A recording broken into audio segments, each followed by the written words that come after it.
Our next speaker is Dr. Joe Sutherland.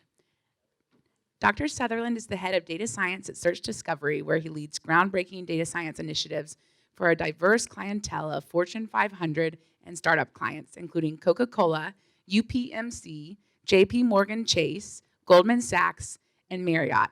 His academic research is published in top peer-reviewed outlets and received a citation from the National Science Foundation in 2017.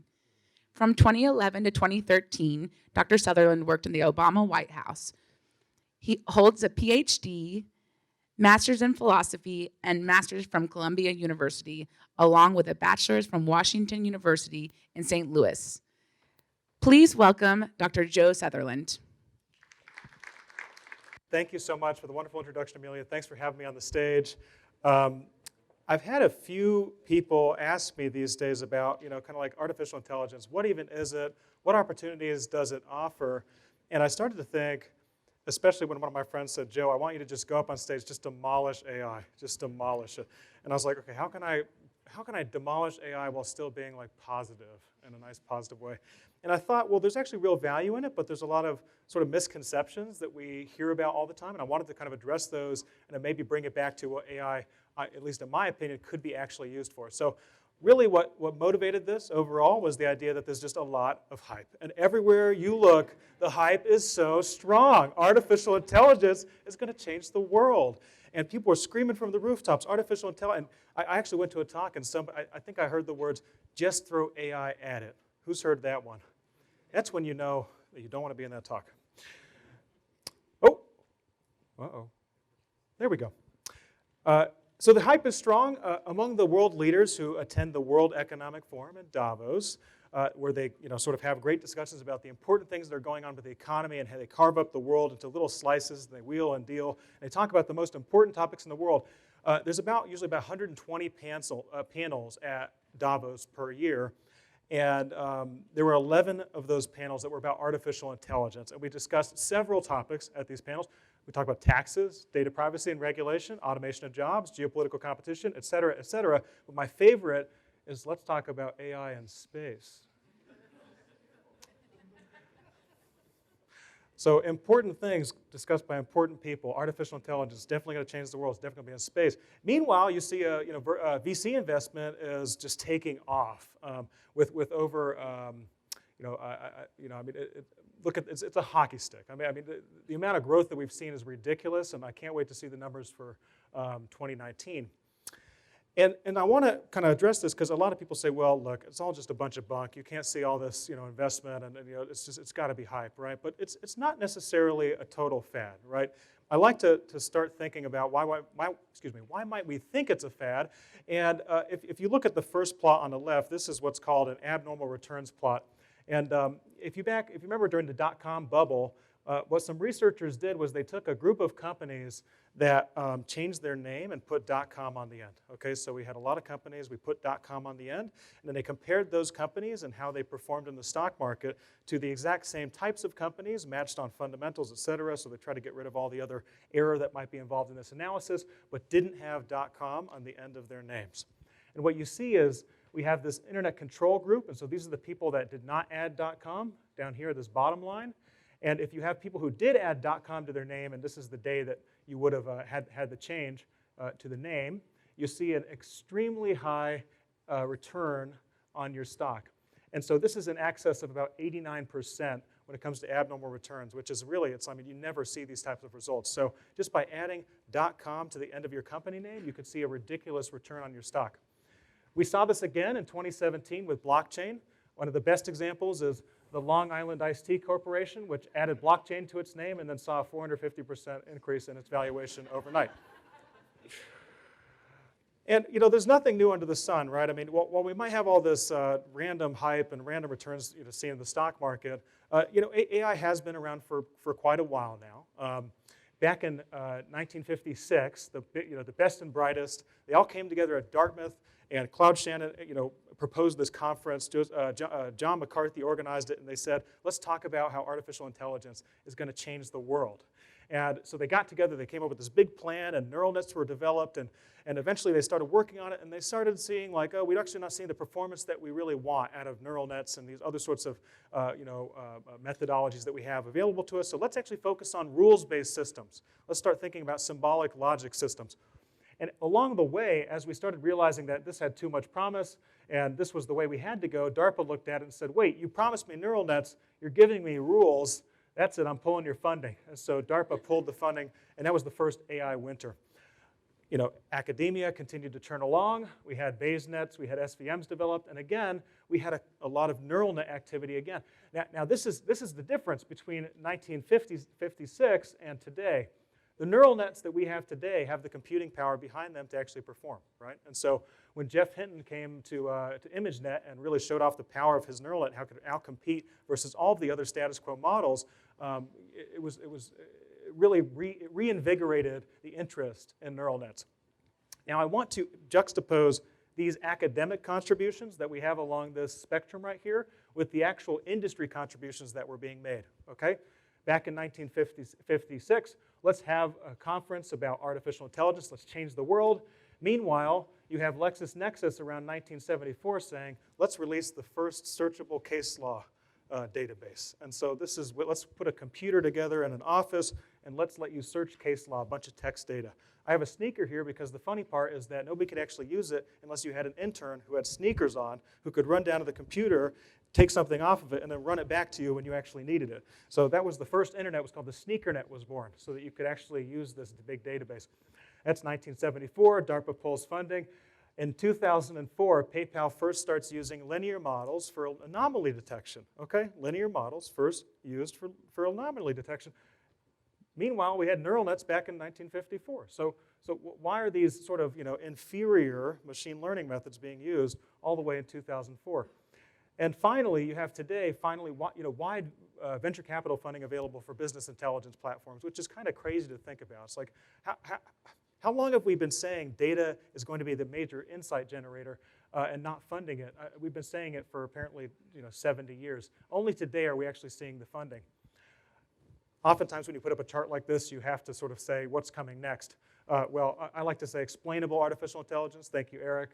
Causal inference and AI verticals, so specific specializations within industry verticals when it comes to artificial intelligence. But it gets better, okay? The technologies that we see today were actually developed by these guys, Legendre and Gauss, okay? Back in, what is this? I think this is like the late 1700s, right? So the American and French revolutions happened. We invented the first machine learning. Then we had World War I. And then we finally got to expert systems and all these cool neural nets that we have today. So honestly, these are the salty guys right now. I mean, these are actually their pictures. Like, these were their the portraits that they funded. Like, he's extra angry. I guess you just had to be salty to be a great mathematician. But I'll tell you what, it gets even better. You look back to 1440. We had monks systematically looking through texts in all of the districts in Europe and tabulating which texts were pro the church and anti the church, and then telling the Pope we should send our staff, basically, if you think about this as a corporation, send our resources to those anti-areas so we can start working against the anti-church sentiment. That was in 1440. They were systematically analyzing and tabulating texts. So guess who's really salty? These guys. I don't know. He's like, my son, we lost a text. So there's nothing new under the sun, and what's different today is we just have fast computers, right? And this technology is therefore not just a fad, it's just that we're able to implement it in a much better way. So the science has always been there, it's just that we now have the capability and the data, and these capabilities are increasing exponentially. So it's not a fad, right? But it's not magic either, right? I think a lot of people are like, oh, just throw AI at it. Well, it must be magic then, it must be totally magic. And this is one of my favorite newspaper headlines.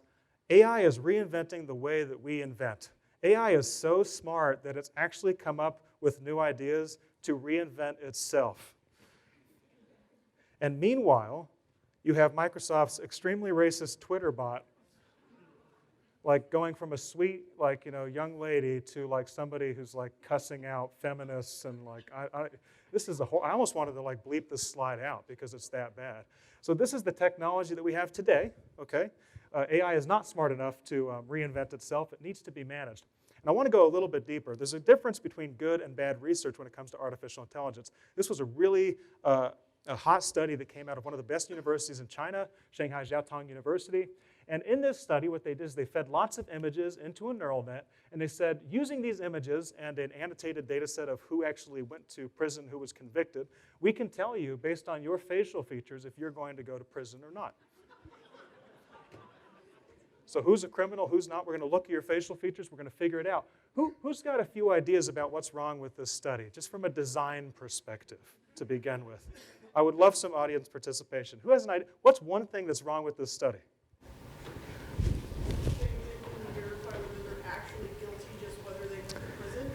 Yes, that's a great point, right? They didn't actually, you don't actually know who's guilty, right? You'd only see who went to prison. And so the jury themselves could have been biased, right, in convicting these individuals. So there's no fundamental sort of latent, are you guilty or not? Is there another issue here?